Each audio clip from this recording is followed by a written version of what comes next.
I've watched prescribed burns previously, but this was very different. The sound of the burn and the color and especially the heat was more than I had experienced as a bystander.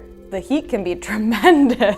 As an igniter, when you're laying down fire, you get to see it initially catch. It might take a second, but then sometimes it catches and roars. So you are right there alongside the fire. Alaina Larkin is describing her experience as an igniter during the first prescribed burn of the year at Sherburne National Wildlife Refuge. A prescribed burn simulates Mother Nature's natural way of clearing thatch, of cleaning out the undergrowth, and stimulating the growth of forbs and grasses necessary for a healthy prairie and vibrant wildlife. The burn at the Oak Savanna Learning Center includes tall grass prairie, wetlands, and oak savanna, 3 separate ecosystems. Kris Larson, Fire Management Officer at the Refuge, is this year's prescribed fire burn boss. My role was to manage the prescribed fire and be oversight for the crew that is conducting the prescribed burn. On average here at Sherburne Refuge, we do 12 to 14 prescribed burns for around 4,000 acres. We always start downwind with the wind in our face. We pick a spot on the burn with representative fuel that is across the burn unit. We start with what is called a test fire. The wind is our friend, and as long as you've got fuel for it to consume, the fire will burn into the wind. Kris Larson has been a firefighter for 18 years. He knows that each year at the 33,000-acre refuge, natural fires need a human assist. Depending upon the complexity of the burn, his crews vary from 7 to 30 personnel. During the team's test fire, Kris monitors the fire's intensity, consumption, and smoke dispersal. He's on radio contact with the team's 2 units as they flank the burn area along designated fire breaks, ignite the prairie, and shepherd the backing fire upwind toward the Oak Savanna Learning Center. Alaina Larkin is a Refuge Visitor Services Specialist. She assisted in the burn, her first as an igniter.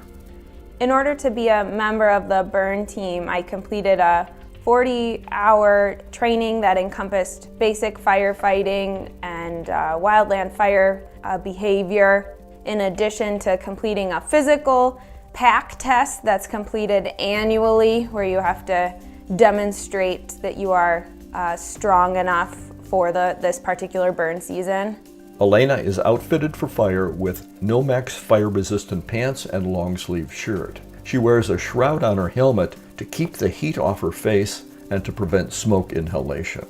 Tyler Paulson is a maintenance worker at the Refuge who works this burn as a firing boss trainee. He's advising Alaina in torch operation while reviewing risk factors and helping to control one flank of the burn unit. Alaina and I were working the east side of the fire with northwest winds. When the fire was lit from the head side, it would come our direction. What we were doing was establishing black, which is burnt fuel. It won't burn twice. We started the test fire, which was in the southeast corner, and once we made sure that our conditions were proper for burning, we started going north with fire.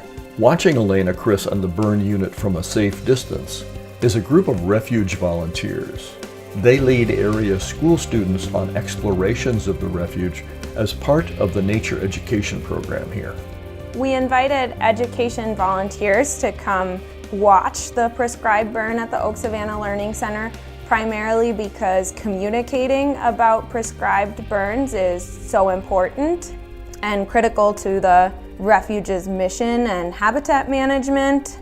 It's easiest to talk about and advocate for the benefits of prescribed burning when you've seen it firsthand. Within this burn unit, solar panels present a challenge. Like others, the team is accustomed to working around. To make sure that the solar panels were safe, I sent some holding resources with water to put a fire break around them, getting the grass laid down, followed it up with water. The water essentially stopped any fire from progressing towards the solar panels. The initial burn is open prairie, bordered by roads and trails, and presents few problems to the crew. With this eastern quadrant complete, the team burns another 10 acres southwest of the Learning Center, including a patch of wetlands. What Alaina and I did was walk around a wetland that just needed a little bit more work. So dropping fire in spots of reed canary, they did burn and we got some good results off of it. We probably burnt another half acre just by going and giving it that second effort. What I like about fire is the results afterwards. When you get to see the prairie regenerate and forbs that you haven't seen in years coming out and blooming, the wildlife that uses it afterwards, just how vibrant it is. It's great to see, but it's not a short-term thing. It takes some time to see those results. With the first burn of the year complete, the team loads its equipment and rests a moment for a team photo, says burn boss Kris Larson. When you're managing anywhere from 7 to 30 people, depending on the complexity of the burn, doing this burn after burn each season and doing it for multiple seasons, you end up building a tight-knit friendship with the burn crew and being able to see those accomplishments and being able to say that you did it as a team.